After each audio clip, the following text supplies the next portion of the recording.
Donne e uomini stilizzati che sorreggono altri uomini e donne nei modi più vari, anche con la testa all'ingiù.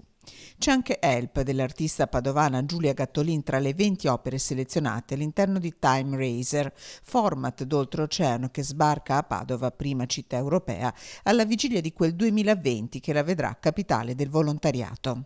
Questa è un'idea che nasce dal Canada circa una quindicina d'anni fa, di un gruppo di ragazzi che hanno avuto quest'idea originale di mettere insieme arte e volontariato con dei codici nuovi della leggerezza, del gioco, della sfida, ed ecco qui l'asta dove opere di artisti emergenti possono essere acquistate con tempo e non denaro da dedicare come attività di volontariato per organizzazioni non profit del territorio. Ore, tempo donato al posto del contante denaro. È un'operazione aritmetica semplice quella alla base del progetto. 20 le opere di artisti emergenti, molti padovani e veneti, ma ci sono anche degli stranieri, che saranno battute in questa singolare asta sabato 26 ottobre.